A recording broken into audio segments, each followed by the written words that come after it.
Lámpara es tu palabra para mis pasos, luz en mi sendero. Comienza tu día meditando el Evangelio de la vida con el Padre Ricardo López Díaz.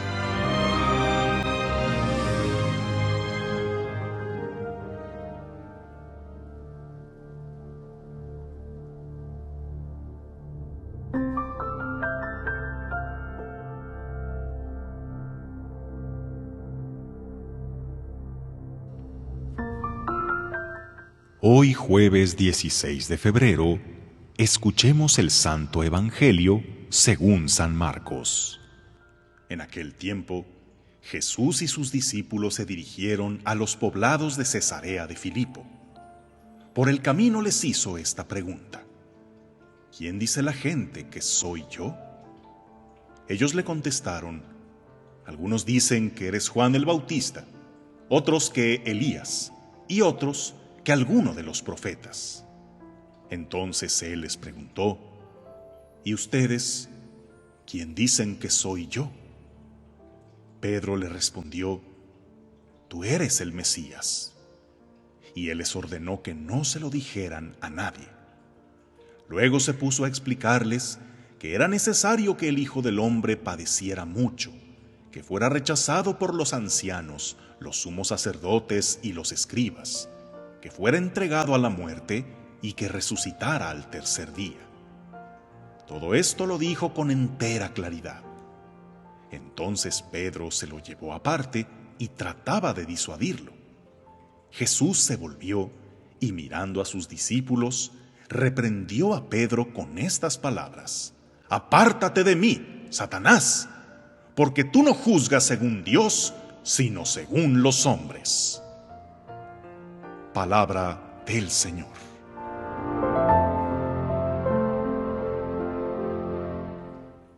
En una ocasión, entré por curiosidad a una tienda cristiana, no católica, donde se vendían libros, playeras y otros artículos relacionados con la fe.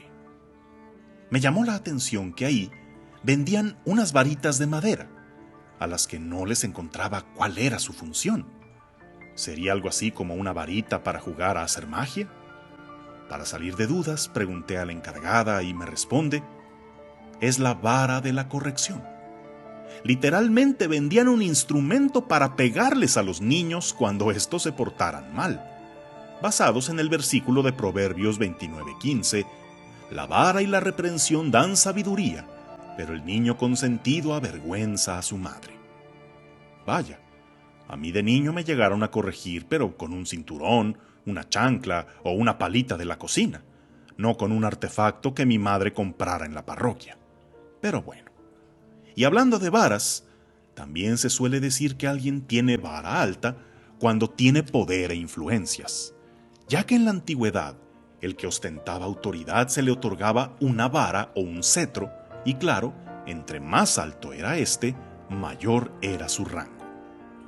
Decir que se tiene vara alta se aplica también a quien se ha ganado las confianzas de la autoridad y por lo tanto obtiene mayores privilegios, todos los permisos que quiera, se siente intocable y hasta con poder para manipular a la autoridad.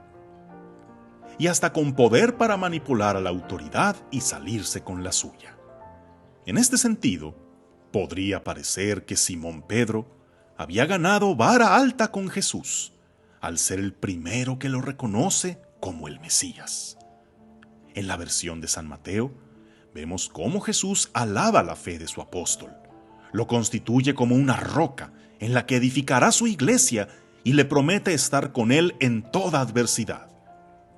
Jesús tiene una evidente preferencia por él, por lo que Pedro asumiría que tenía vara alta con el Maestro y podía conseguir lo que quisiera con él. Por eso, cuando el Señor habla de cosas indeseables, como el tener que padecer mucho y morir a manos de los hombres, Pedro quiere hacer uso de sus influencias para persuadirlo de semejantes disparates. Pero Simón, creyendo que tenía vara alta con Jesús, hizo que más bien Jesús usara con él la vara de la corrección. «Apártate de mí, Satanás». Satanás es el tentador que busca apartarnos de nuestro camino. Jesús quiere hacerle entender a Pedro que él, y sobre todo él, que es líder para los demás, debe seguir el camino del Maestro, no querer convertirse en maestro para conducir a los demás por sus propios y retorcidos caminos. Con esto entendemos que con Jesús no se puede tener vara alta, en el sentido de influyentismo. Más bien, entre más cercanos somos a Él, es Él quien influye más sobre nosotros. Es a quien más exige porque es a quien más le confía. Y si alguna vara se tiene con Él, es la de la corrección. Porque a los que ama los corrige, y al que mucho le da, mucho le exigirá. Por eso, es incomprensible la actitud de ciertos líderes, consagrados o no, que por trabajar a tiempo completo en la viña del Señor o por tener cargos relevantes, se sienten con el derecho de no dar testimonio, de no hacer oración, de no poner en práctica lo que le predican a otros que deben hacer. ¿Pensarán que tienen vara alta con el Señor y se les dispensa de todo eso? Incluso se atribuyen autoridad para cambiar la doctrina que aparece muy clara en el Evangelio y presentar sus ideas y deseos personales como la voluntad de Dios que los demás deben acatar. Mucho cuidado, porque la mayor cercanía con Dios implica obedecerle más, no tratar de manipularlo, ser más humilde. Que nadie piense tener vara alta con Él, porque el Señor tendrá que usar la vara de la corrección, y lo más doloroso será saber que creyéndote servidor de Jesús, sea Él mismo quien te descubra como servidor de Satanás. Que tengas un día lleno de bendiciones.